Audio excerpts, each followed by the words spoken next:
Seja muito bem-vindo ao Physics in Box! Está aqui o professor Carlos Bernardes e você aí para acompanhar hoje a nossa primeira aula sobre a lei da indução de Faraday, essa poderosa lei aí da indução, onde a variação de fluxo magnético gera força eletromotriz. Vem comigo, vamos ver como é que fica essa aula!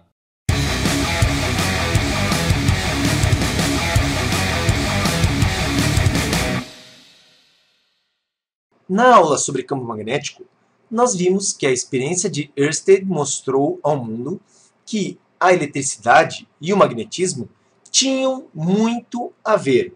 Ou seja, através da eletricidade, nós podíamos gerar magnetismo.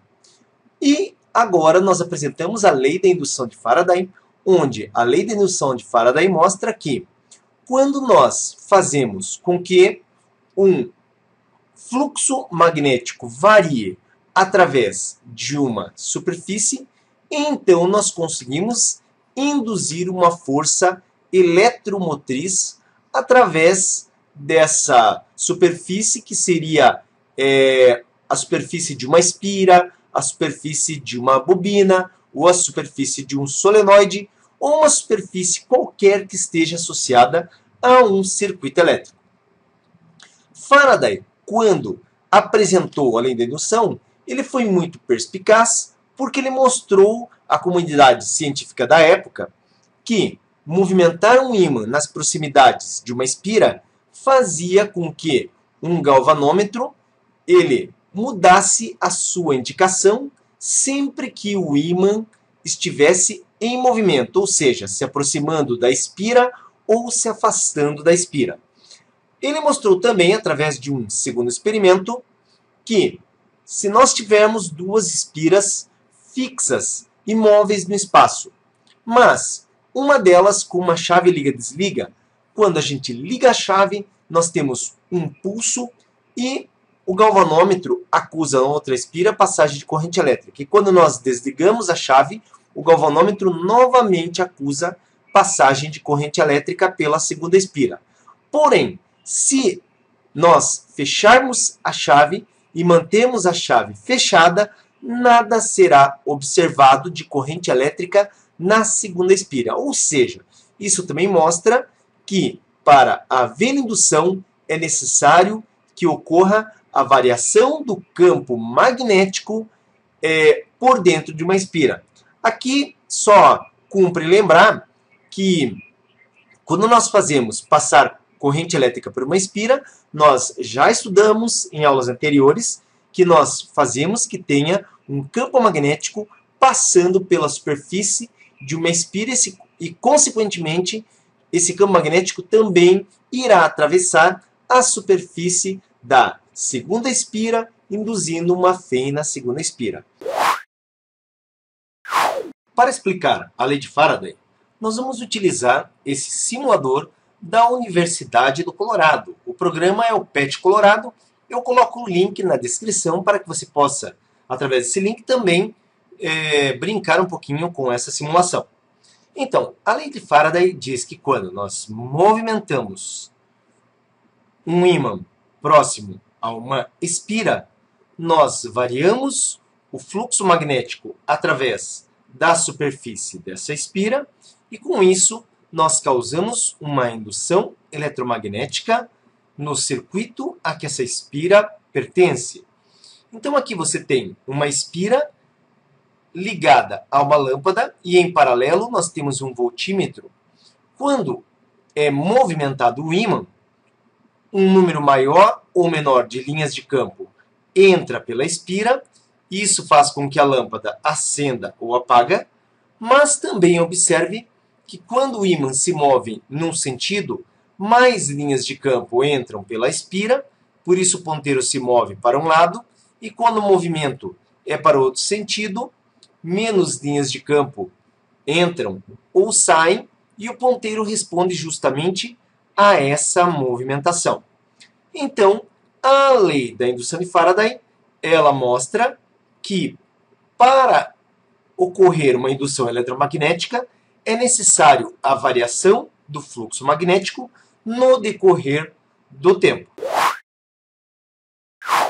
Então, com base no que vimos até aqui, nós podemos enunciar a lei da indução de Faraday. Uma fé induzida só aparece na espira quando o número de linhas de força do campo magnético que passa através da espira estiver mudando. Então, sempre que, através de uma superfície, a quantidade de linhas de campo diminuir ou aumentar ao longo do tempo, nós teremos força eletromotriz induzida. Agora, vamos ver como que nós tratamos matematicamente a lei da indução de Faraday. Observe nessa imagem que os raios solares eles passam através das árvores em propagação retilínea e chegam ao solo.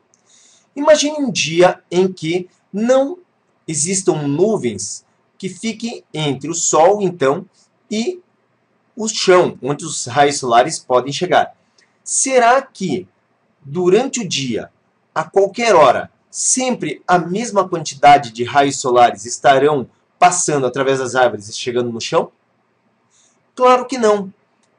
À medida que o Sol vai se movimentando, nós podemos pegar uma parte mais fechada na copa das árvores e a quantidade, ou também mais abertas, e a quantidade de raios solares que chegam ao solo irá variar.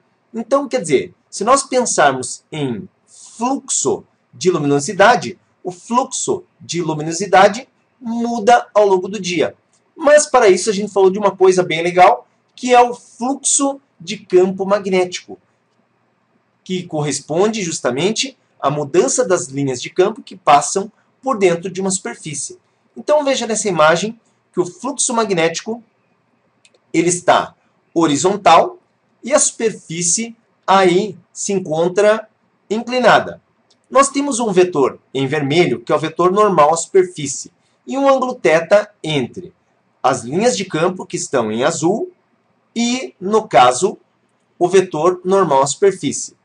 Nós colocamos, paralelamente às linhas de campo, um vetor em preto, que é o vetor campo magnético, e o fluxo magnético corresponde, então, à integral do campo vezes um elemento de área, onde o elemento de área é uma multiplicação do vetor vermelho n pela área dessa superfície. Então, o fluxo magnético, resolvendo essa integral, ele é dado por campo magnético, ou intensidade de campo magnético, vezes a área, vezes o cosseno entre o campo e aquele vetor normal à área. A unidade do fluxo magnético é o Weber, representado por WB, onde 1 Weber é igual a 1 Tesla vezes metro quadrado.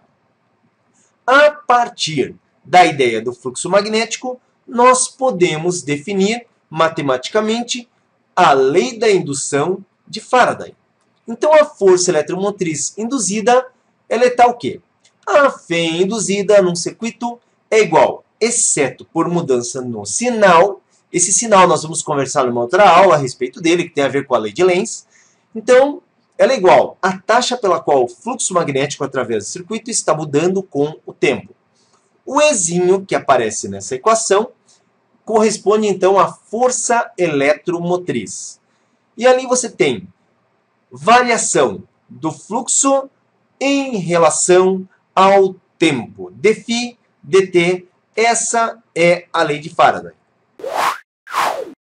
Mas a lei de Faraday, nós podemos, na hora de trabalhar matematicamente com ela, fazer o cálculo justamente da força eletromotriz gerada num instante específico de tempo, onde a equação ficaria menos n vezes dφ dt. Agora, você deve ter olhado, peraí, e esse n, o que significa?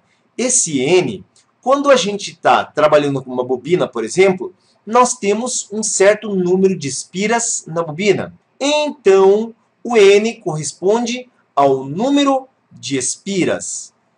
Quando acontecer de nós termos somente uma espira, você substituirá o n por 1. A primeira equação, então, é para um instante de tempo, onde nós faremos a derivada do fluxo em relação ao tempo. Mas, quando nós queremos determinar a força eletromotriz induzida para um intervalo de tempo, então nós temos N, que é o número de espiras, vezes a variação do fluxo sobre a variação do tempo.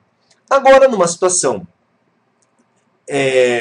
real, como que nós podemos ter variação de fluxo?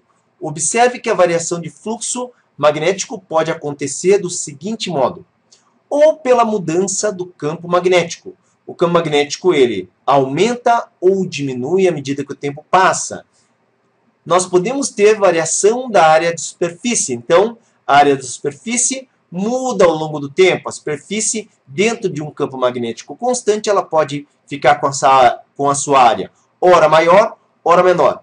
Ou ainda fazendo com que a espira ou a bobina, vamos considerar aí esse elemento como mais comum nessa situação, ela sofra uma rotação dentro do campo magnético e isso também irá variar o fluxo magnético e, consequentemente, com a variação do fluxo ao longo do tempo, nós temos, então, uma força eletromotriz induzida. E aí, vimos aqui a nossa primeira aula da lei da indução de Faraday. Se você gostou, dá um like pro canal, registra aí, ajuda esse canal com o seu like. Não está inscrito, se inscreve no canal também, tem perguntas, coloca lá na caixa que a gente responde. Se gostou, compartilha, dá like, Valeu! Até a próxima!